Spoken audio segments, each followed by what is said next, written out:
This week, more than perhaps ever before, our thoughts are on Asia, and we have the exceptional good fortune to have in the studio tonight one of Asia's most prominent statesmen, the Prime Minister of India. Mr. Nehru, I am extremely grateful to you for coming here, and I speak on behalf of us here and on behalf of the wider public who are watching us. I'm particularly grateful as I believe this is your very first appearance on television. Yes, this is the first time I am facing this ordeal. In fact, I know very little about television, except what I've heard about it. Well, I would like to introduce to you, if I may, the people who are, I hope, going to make this not such a bad ordeal after all. Sitting on my left is Kingsley Martin, the editor of the New Statesman and Nation, and beyond him is H.V. Hodson, the editor of the Sunday Times, and at the end, to ask the first question, is Donald McLaughlin, the foreign editor of The Economist. Prime Minister, when you return to India, people will be asking you what you thought of the coronation. What are you going to tell them? Well, I'll have to tell them a great deal, but principally that it's very impressive in many ways. The most impressive thing to me was, apart from it being a great spectacle, were the crowds here and the way they behaved. And one begins to like more and more the London crowds and their fortitude in inclement weather and their insistence on enjoying themselves whatever might happen. But is there going to be no criticism in India of your having come to the coronation? There was when I came, and there will be no doubt when I go back. But I don't think it will amount to much. Mr. Nehru, we all understand very well indeed why India decided to be a republic within the Commonwealth. What I think is a remarkable thing is why there is so little resentment in India towards the British in view of our past history. It seems to us that India is a most wonderfully magnanimous country. Can you explain this remarkable phenomenon of forgiveness? Well, partly we don't, I suppose, hate for long or intensively. But chiefly, I think, because the background that Mr. Gandhi gave us during all these past decades. After all, you were in prison yourself 16 years, and you don't seem to have any resentment about it at all. We might almost be popular people in India. Astonishing thing, really. I think it's a good thing for a person to go to prison for a short while. And to be Prime Minister for 7 years. I was going to ask, looking back on those 7 years and remembering all the hopes that were expressed at the time when India gained her independence, do you feel that they have been years of satisfactory achievement, or have you disappointments, Prime Minister? Both. I think we have certainly achieved much, and there has also been a lack of achievement. We haven't done what we wanted to do, so it's both satisfactory and unsatisfactory. Could you elaborate that a little? What have you been disappointed in? That's rather a big question. There are so many things in India. Can I give you a lead about democracy and the progress of political democracy in India? Well, generally speaking, I would say that politically we had advanced. The unity of the country, we've put an end to all the old princely states.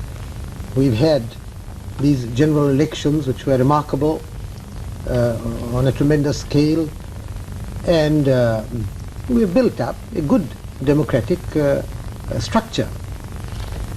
What troubles us chiefly is the economic side. I believe we have made progress. I should like the progress to be much faster. Would you agree, Prime Minister, that Anglo-American, British Commonwealth American, if you like, agreement and concord have a very special value for the defense of our common ideals of democracy? Yes, certainly. And that to aim for that has a value of its own, and that it may require sometimes some compromises from our side with policies that we don't see 100% eye to eye with on the other side of the Atlantic. But Mr. Hodson, politicians are always compromising. They have to. But there is a tendency, if I may say so, for leading statesmen in Europe and America to look at the world from Europe and America. Well, if we look at the same world with the same principles from, let us say, Delhi or some place or Karachi, well, the world looks slightly different. Geography counts. Take the question of China. China is a distant country to most people in Europe and America. China is a country having a 2,000-mile frontier with India. Well, it's a different picture to us immediately.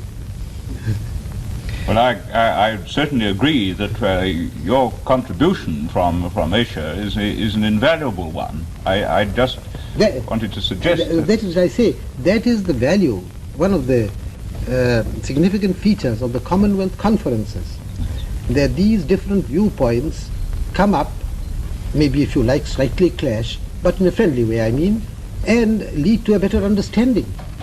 That, I'm afraid, is all that we have time for now tonight, Mr. Nehru. I would like to thank you on behalf of ourselves and of the public, both for the questions you've answered as Prime Minister and also a few asides from Mr. Pandit Nehru. And I would like to thank you very much indeed and to welcome you to England at any time you come and any time you wish to address us again on television. Thank you. Thank you. Thank you.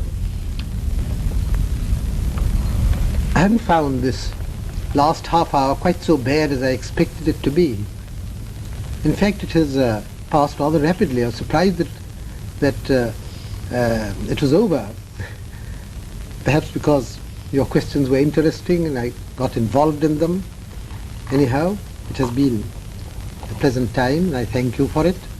And I wish those who may listen to this later on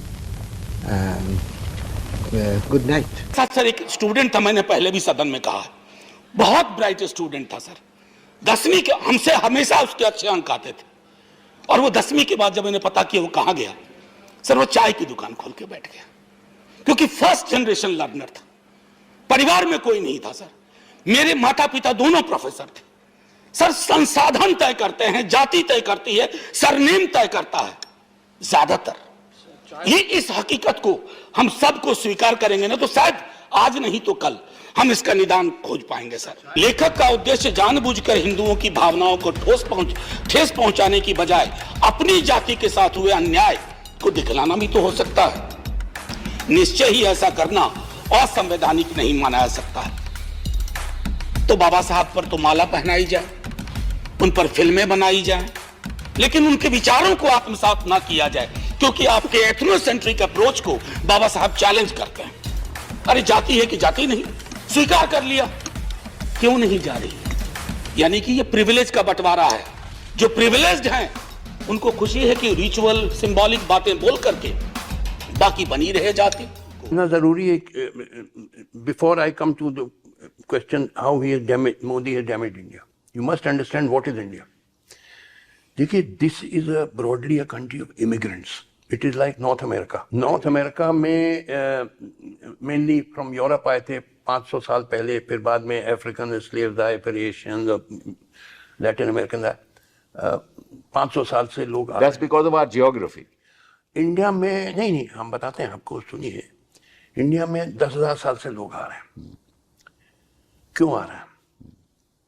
यहाँ से कोई बाहर नहीं जाता था except on 2 occasions। एक तो जो 19th सेंचुरी में जो ब्रिटिश ने इंडेंचर्ड लेबर फिजी, मॉरिशस और ब्रिटिश गायना वगैरह भेजा, those were the poor peasants of East Europe and Bihar and so on. And the second wave was the recent diaspora of IIT graduates and doctors and so on. Otherwise nobody left India. Everybody kept coming into India for 10,000 years. We are all foreigners. यानी 93-94% लोग जो रह रहे हैं India में, They are foreign blood. Foreign blood. आप मैं foreigners हैं। पहले थ्योरी थी कि ओरिजिनल इनहेबिटेंट्स ऑफ इंडिया वर ड्रेविडियंस और आर्यंस बाहर से आए। अब ये एस्टेब्लिश हो गया कि both Aryan and Dravidians were invaders from outside, and the original inhabitants of India were the pre Dravidian tribals, जिनको आदिवासी कहते हैं या शेड्यूल्ड ट्राइब्स, एसटी, जैसे Bhils, Gond, Santhal, Like the Red Indians in America. Like Red Indians, correct. तो ये जो आदिवासी आजकल सिर्फ 6-7% रह गए हैं। जी हाँ। बाकी को हमारे एंसेस्टर ने बहुत उन पे जुल्म किया, slaughtered them and drove them into forest and so on. मैं आपका भारत जी हाँ, समाज विस्तृत रूप से अपनी किताब में नेकेड शक्ति में जो 4 में ही वर्ल्ड बुक फेयर में राष्ट्रपति कलाम साहब को, अटल बिहारी वाजपेयी प्राइम मिनिस्टर साहब को, विपक्ष की नेता सोनिया गांधी और राहुल गांधी को भी अमेठी में दे चुका हूँ और दिल्ली के सभी बुक स्टोर्स पर ये उपलब्ध है, जिसको पढ़ने के बाद एक्चुअली ये dealing in higher history, exclusive higher history, geography, geology, zoology, astronomy, astrology, anthropology, sociology, sexology, suicidology, theology, politics, essay, ethics and aesthetics, इसको पढ़ करके लोग विद्वान ही नहीं बनते, डिप्लोमेट भी बनते हैं। एक्चुअली आडवाणी जी को भी मैंने वर्ल्ड बुक फेयर में हाथ में दिया था, लेकिन उन्होंने 15 मिनट में लौटा दिया। फिर देखिए कैसे मोदी जी ने उनको गच्चा दे दिया। ये कैसे कैसे दंगा कराते हैं, देश दुनिया एक दूसरे से कैसे लड़ता है और कैसे शांति बरकरार रखा जा सकता है और कैसे सबको यूनाइट करके एक्चुअली देश को समझना है, समाज को समझना है, तो आप इस एक किताब को निश्चित रूप से देखिए और आपको लगेगा कि शायद दुनिया का हर चीज है। इसी के बारे में नागपुर के पेपर में छपा था नव भारत में कि नेकेड सत्य जो हिला कर रखे। बड़ा ही गहरा दाग है यारो जिसका जमीर गुलाम है, उसका जीना भी क्या जीना जिसका जमीर गुलाम है। देख के वीरों की कुर्बानी अपना दिल भी भूला मेरा, रंग दे बसंती चोला ओला। कुर्सी महत्वपूर्ण नहीं है, देश महत्वपूर्ण है, जनता महत्वपूर्ण है, विकास महत्वपूर्ण है। जी हाँ, अब मोदी जी न रोजगार दे पा रहे हैं, न ही देश को कोई ख्वाब दिखा पा रहे हैं और न ही अपने वादे को पूरा कर रहे हैं। वो जुमला प्रधानमंत्री बन के रह गए हैं। अब नीतीश जी के लिए मौका देना चाहिए, क्योंकि इनका साइंटिफिक दृष्टिकोण है जो मेरा संविधान कहता है होना चाहिए, नागरिक कर्तव्य है क्यों बर्फा थोड़ी सी जो कह दी है।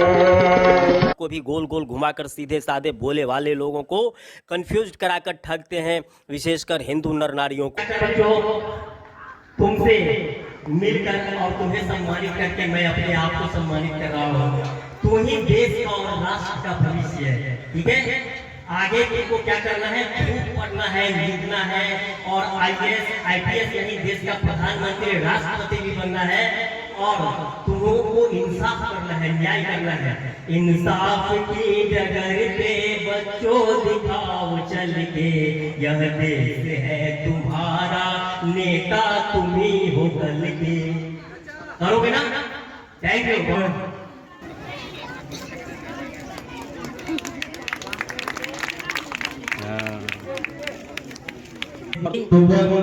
खुशबू देता है सागर, सावन देता है, जीना उसका जीना है, जो को जीवन देता है, मधुवन खुशबू देता है। संजय बात मत कीजिए प्लीज। मैं आपका सांस्कृतिक प्रधानमंत्री वादा करता हूँ मैं देश को बचाऊंगा।